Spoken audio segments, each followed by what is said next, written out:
अस्सलाम वालेकुम friends, welcome back to top smarties drama serial बजो। मुसरत ने तो ऐन निकाह पर ऐसी शर्त रख दी कि जिसके कबूल करना मुमकिन ही नहीं था। जवाद को मुसरत से इतनी मोहब्बत नहीं हुई कि वो इसके लिए अहमर को ही छोड़ दे, इसीलिए वो मुसरत को छोड़कर ही चला गया। अब मुसरत ने जो किया अभी भी उसको यकीन है कि जवाद वापस आएगा, इसीलिए कहती है कि मुझ जैसी लड़की तो उसे मिल ही नहीं सकती, देखना अभी वापस आ जाएगा। मगर जवाद वापस नहीं आता और उसका वापस आना बनता भी नहीं था। अब तो वाकई ही परेशान हो गई मुसरत भी और कहा कि आप सब तो ऐसे रो रहे हैं जैसे इस घर से मेरी बारात नहीं वापस गई, मेरी मैयत उठ गई। तो माँ ने भी कह दिया कि इससे अच्छा तुम्हारी मैयत ही उठ जाती, हम एक ही बार सब्र तो कर लेते, रोज़ रोज़ हमारे मुंह पर ये तमाचे तो ना पड़ते। वैसे मुसरत ने जो किया उसका यकीन उसे भी नहीं था कि ऐसे जवाद बारात ही वापस ले जाएगा।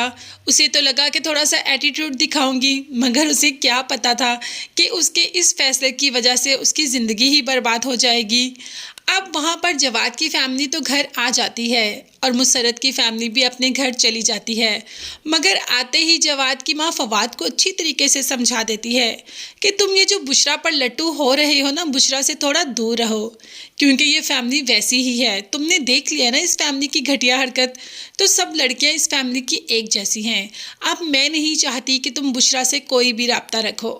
फवाद तो पसंद करता है बुशरा को, मगर माँ के आगे कुछ भी नहीं बोल पाता और इस वक्त तो माँ वैसे ही बहुत गुस्से में है, इसीलिए चुप कर जाता है।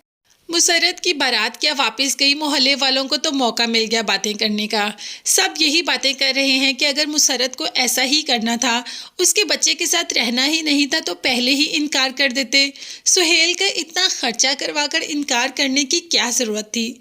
ये बात तो मोहल्ले वाले सही कह रहे हैं। अब तो नवीन भी बोल पड़ी कि तुम लोग हमारे जख्मों पर नमक छिड़कने आ रहे हो। तो माँ ने कह दिया कि बेटा जो गलती की है अब उसको भुगतना तो पड़ेगा। अब लोग तो आएंगे और बातें भी करेंगे और हमें सुनना भी पड़ेगा और बर्दाश्त भी करना पड़ेगा। बस हमारी लड़की ने गलती जो कर ली, अपनी किस्मत का दरवाज़ा खुद ही बंद कर लिया और इसमें वाकई ही शक नहीं कि मुसरत ने अपनी किस्मत का दरवाज़ा खुद ही बंद कर लिया।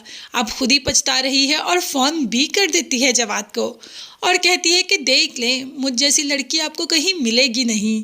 वैसे मुसरत की यही खुशफहमी थी और उस खुशफहमी की वजह से ही मुसरत की बारात वापस गई थी। तो जवाद ने कह दिया कि मुझे आपसे शादी नहीं करनी। जब मुसरत ने पूछा कि ये आपका आखिरी फ़ैसला है, तो जवाद ने कह दिया कि जी ये मेरा आखिरी फ़ैसला है। तो फ्रेंड्स, यहाँ पर नवीन को हम कैसे भूल पाए। नवीन जिसका कि वीज़ा लग गया, अब वो बाहर जा रही है अपने काम के सिलसिले में। यही बात तो सुहेल को बहुत खुश होकर बताती है कि मैं बाहर जा रही हूँ, वीज़ा लग गया। और गलती से ये बात सुन कौन लेती है, मुसरत, यानी कि हमारी बज्जो। और बज्जो किसी को खुश नहीं देख सकती। एक ऐसी लड़की जिसने अपनी खुशियों को दरवाज़ा अपने पे बंद कर लिया, वो भला किसी को खुश देख सकती है। इसीलिए तो वो नवीन का पासपोर्ट ही छुपा लेती है ताकि वो बाहर जा ही ना सके। बस ऐसे काम करने में ही तो बच्चों को मज़ा आता है।